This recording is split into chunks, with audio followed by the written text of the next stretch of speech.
So thanks very much to Chair, to Antonius and to George. And I must say I've been looking forward to this trip ever since I was being invited. So it's great to be here. I've been invited to talk on digestive tract decontamination. And my first question is, how many people here now use digestive tract decontamination in their units? Does anyone use it as we speak?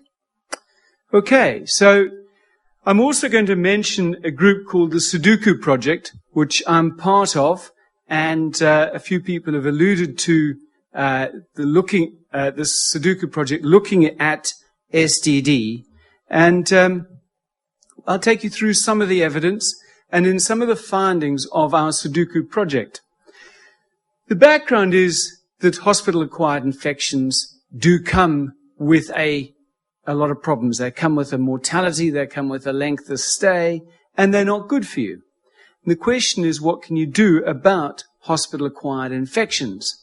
And for intensive care, the hospital-acquired infection mainly is ventilator-associated pneumonia, although that's always quite difficult to diagnose.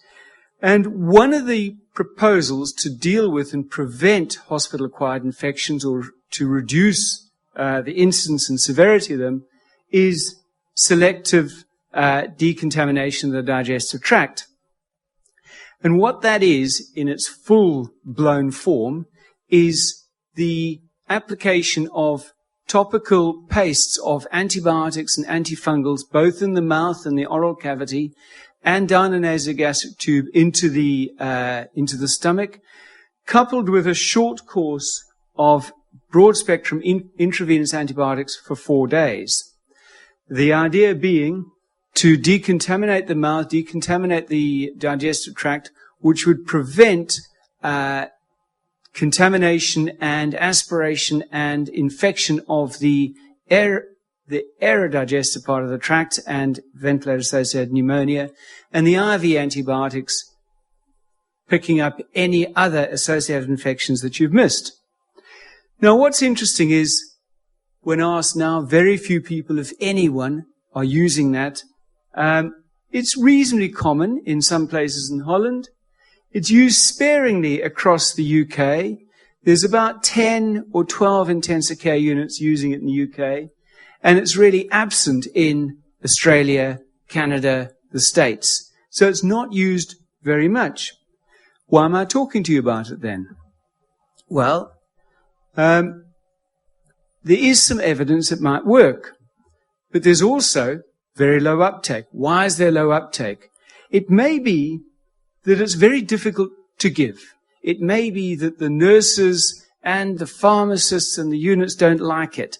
So it may be complex, and your nurses are running around trying to get these pastes and put them in, and the patients may not like it. So the unit may behave against it. I don't want to do it. It's a lot of work. It may be that the evidence isn't very good. It may be that it's not generalizable, or you think that the studies are wrong, or that the evidence is weak and not strong. Or it may be that the evidence might be okay, it might not be too complex, but you just don't believe it. It doesn't make sense. It doesn't sit with what you think is the right thing to do. We must limit antibiotics, and we must reduce resistance in the hospital, in the ICU, and here we are giving everyone a broad-spectrum antibiotic and paste and stuff as soon as they come through the door. Doesn't make sense. That may be what it is. So, we set up this Sudoku project with the UK, Canada, Australia, and New Zealand, looking at, first of all, how strong is the evidence? Secondly, what do people think about it? And what are the blockers? And what can we do about it? That's part of the team. The team's much bigger, but I really got to emphasize Brian Cuthbertson, who has led this from the front. He's now based in Canada. He started off in Aberdeen, and you can see a lot of the people, especially Jill Francis from Aberdeen, a real key player in this. But it is a multinational group. And the first thing we did was relook at the evidence. The one thing about STD is it has more meta-analyses than actually primary trials. but there are still some very good meta-analysis. So let's have a look at that. This is the latest meta-analysis, one that we did as part of the study, and you can see the large number of studies looking at SDD. And some of them have reasonable number of patients. And here you have, obviously, by far the largest, the de Smet study with Mark Bonten based in Holland again. And when you look at the total number of patients here between the two groups, you're over 6,000 patients between the two sides. So this is not a procedure that has a small evidence base. This is a procedure with a very large evidence base. And when you look over there at the impact of SDD, it favors SDD quite significantly. So there's your confidence intervals, 0.67 to 0.83. According to studies involving 6,000 or more than 6,000 patients, SDD works. SDD doesn't just work on ventilator-associated pneumonia, which you might not diagnose. SDD works on reducing mortality.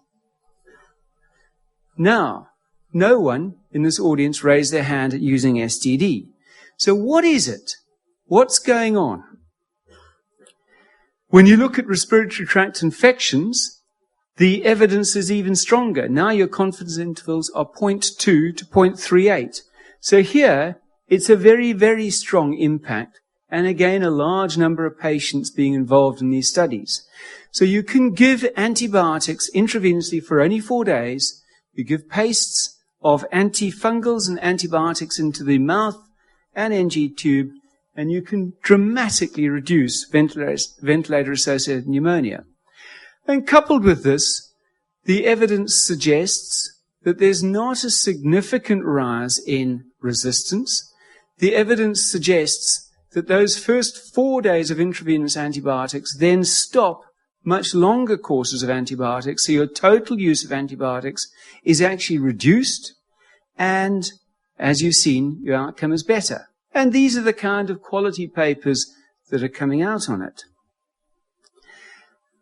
There's also, if you don't like the intravenous antibiotic, there's a version called SOD, which is selective oral decontamination. A much more variable beast, slightly lower number of patients, mostly coming down again to the Bonten and de Smet paper here, but still a large number of patients. And again here, favoring experimental approach. And if you think about SOD, which is simply giving the oral pastes and the nasogastric decontamination, but without the intravenous form, that's not far off the way most of your patients come in through ICU, because we know that well over 80, often over 90% of patients arriving in your ICU will be getting IV antibiotics anyway. So if you allow them to have those antibiotics, stop them at day 4, and just give this, maybe you're still nearly doing it. And again, a significant benefit. But we're not using it. So the question is, why not? We asked this question of a lot of people in a lot of different ways. The first thing was, my job in the trial group was to phone up international trialists, people who know intensive care research, not just randomized control trials, but maybe knowledge transfer trials, because it may be that people know the evidence, but there's other reasons why we're not doing it. And I asked the trialists, why aren't we using it? I said to them, look, there's good evidence here, but we're not adopting it. Is that because the evidence isn't good? The studies are bad? Or is it because there's other problems? What are you going to tell us? And they told us there's 4 levels of things we need to think about. The first one is, overall, if you want to study SDD, can you get buy-in? So, did the studies that were done have international buy-in? Probably not. They were focused in 1 or 2 countries. Most of them were in individual countries, commonly in Holland, 1 or 2 in Spain, 1 or 2 in the UK. They didn't have international buy-in. And people are still worried about harms to the population you haven't measured. Now, they've measured a lot of things, but they haven't found the harm, but we still haven't convinced people. They also say if you're going to really do a big study, if you're going to take this forward, this is going to be a very big study, very demanding, and it will cause probable burnout of some of your people. So it'll be a costly, expensive, and difficult study to take forward. Be careful on that. They also said if you're going to take this study forward to repeat it, to really get people to buy in, you've got to look at international differences. How is consent different between Europe, Australia, America, Canada? Will you do a cluster study? Is that more convincing? Or individual consent, which is probably more difficult to get people's buy-in? What are your control groups? And what is your primary outcome? Everyone's really thinking that needs to be mortality. Then they said you must think about, is there a real burden? Is it a difficult thing to do? And if you're going to try and blind it, how would you do that? Can you get the right pace and can you blind that study? So they put a lot of challenges to us. We then did a national survey across the UK. We also looked in Australia and Canada. And we asked a number of questions across this national survey of people and their views. So would have been asking people like this audience here. And the questions are asking, what are people currently doing? What do intensivists think? What do microbiologists think? Are they fighting with each other? If there's uncertainties, do we believe that we can fix those uncertainties by doing another randomized trial, or should we just ignore it? Go home, forget about it. And when we asked them, first thing is, will we never do another study because people are opposed? And what's interesting here is asking a large number of people, are you opposed to STD? No. A very clear evidence that everyone's sitting in the middle. They want to wait to see for opinion leaders to move them forward or change their opinion, or maybe they want to find that evidence that you're not causing harm. But they're not opposed to further STD or the idea of STD. But one thing does come across. Many of them are saying, we're treating ventilator-associated pneumonia with other strategies. We're using chlorhexidine in some places, although Australia doesn't have that. We have ventilator-associated bundles. So maybe they're not that interested in STD because they think that they're dealing with VAP with other strategies, although the evidence of those other strategies doesn't have anything like the weight of the evidence of STD. They certainly are honestly telling us it's not on my list of priorities. So there's other bigger, difficult things to deal with. Which fluid are we going to use? How are we going to deal with the pancreatitis? I can't be bothered with adding this on my list. Do you think it'll cause more infections? Will it cause more C. diff? The honest answer was people didn't really think it would. It might do. Will it cause more antibiotic resistance? Maybe, but people didn't think that was a driving force behind it. So what we had was a sense that we could ask the questions. We could look at a further study. It was feasible. There were no major blockers in people's minds. We said to them, are you interested in a study? And actually, most people, a large number of people, most people came back and said, yes, current uncertainties in evidence mean you should do another study. And indeed, we said, would you be interested would you put your patients in? And people said, yes, they would. So a clear statement that if we got the right study with the right design that people felt was convincing both for evidence of proof and evidence of no harm, they would be happy to join in. And they certainly were telling us how to do the study. It had to be on a mortality endpoint, not on a ventilator-associated pneumonia or hospital-acquired infection endpoint. And they also really wanted to know that we were not driving resistance. These were the two big things that people wanted to know. We asked them what was the control group, and that caused a lot more dispute, and we don't know the answer to that yet. Some people said chlorhexidine should be the control. Other people said the ventilator-associated bundle should be the control. Other people said standard practice, but then what is standard practice? And other people said, really, you should just be monitoring your antibiotic resistance. So less clarity on what the control should be, but real clarity that another study was still being welcomed. The other thing we did was we went to what's called the case mix program. So in the UK, we have a setup called ICNARC, which is the Intensive Care National Audit and Research Group. And as I said, 12 units in the UK have been doing STD. And at the time, we were able to get evidence and information from 9 of those units. So we went to ICNARC and got the outcome evidence from those 9 units and compared it to the other 196 units who were not using STD.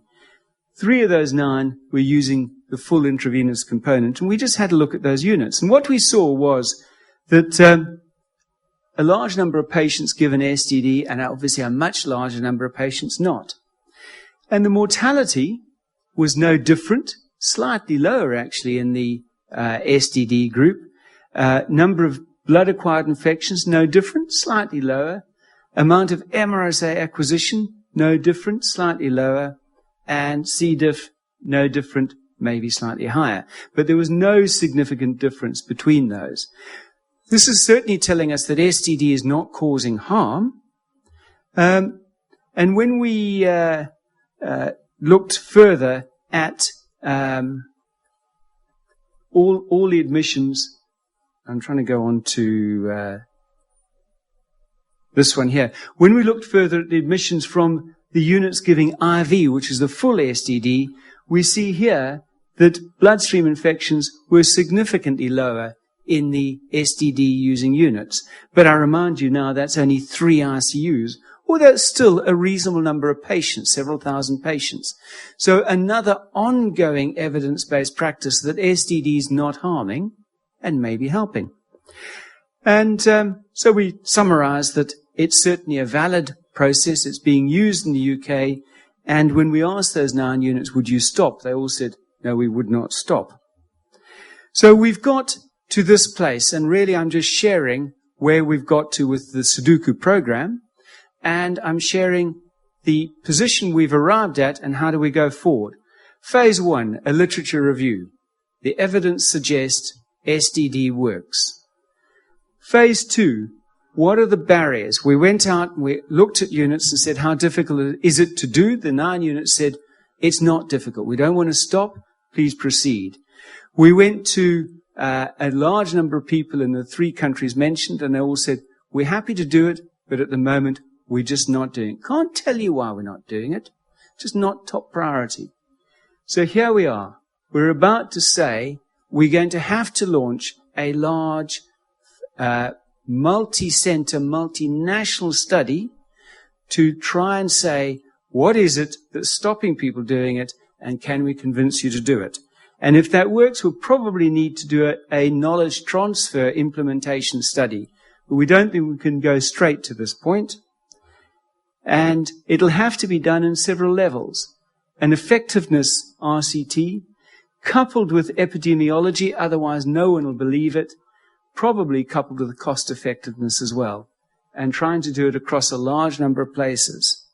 And that's where we are with STD. I don't know if anyone's going to go home and start STD tomorrow morning. Please tell me if you do. And happy to take any questions on it. Thank you.